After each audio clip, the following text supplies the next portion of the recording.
Now this is just a few examples here.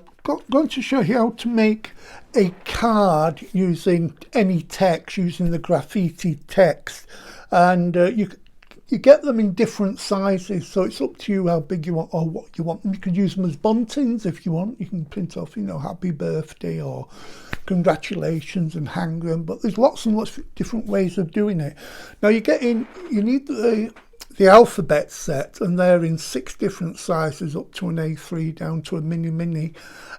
You've got all of those, and then basically you print those off, what you want, which sheet you want, and then you put it through the printer again, work out your own, how it works on your printer. I usually do it by putting a little cross in a corner, I print it out, and then I can find out which side of the paper it does it. And if I put mine upside down, it prints out on the top. You'll get to know your own printer. So what you do is you run it through first the letters that you want, and then you run it through the backgrounds that you want, or vice versa. It doesn't really matter because the letters are in black.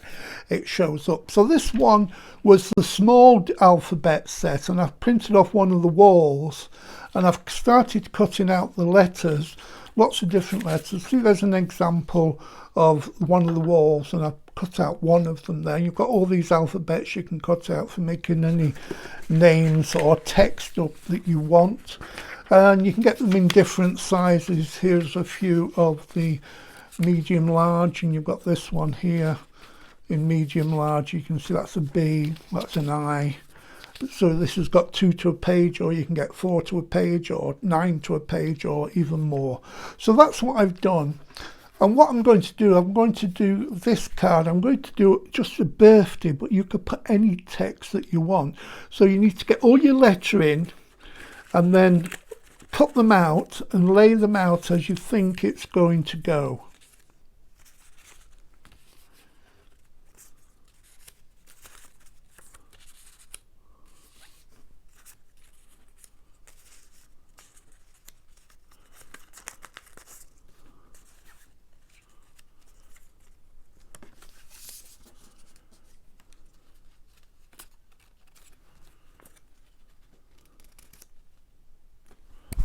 And when you're happy with what you've got, then you can turn it round. I'm going to turn it round so I can see it. And then you stick it down back to front. So these, you stick the wire and everything overlaps from there on. So if you gently push those forward, well, then you can start then sticking it down. And I'm sticking it down on the creased side because there's various options once I've stuck this down of what you can do with it.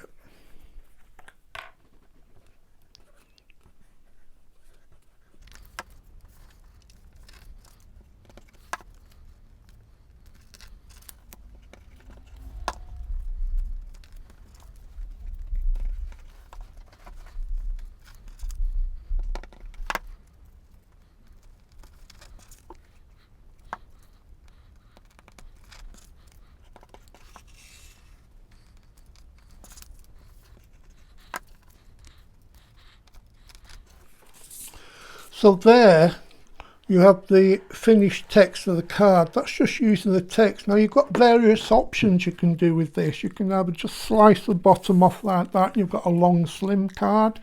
You could open it up and then where all the white bits are, is cut around those and then trim along here. Then you've got one that stands out and it's standing free.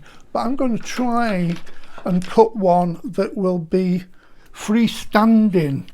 I'm going to cut some bits at the top here, being careful to make sure it'll still hinge, and then cut it along the bottom too. Let's see what that turns out like.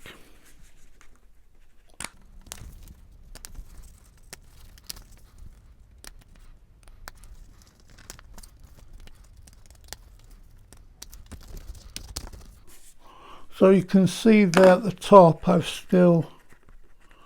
it's all hinged there, will open and close. So I could then just trim it along the bottom in a straight line, just take that bit of loose paper off there, but I'm going to try and see if I can make it so it's like a freestanding. I'm just leaving a border around it and see if I can get it to stand up once I've done it. What I'm trying to do is keep all the lettering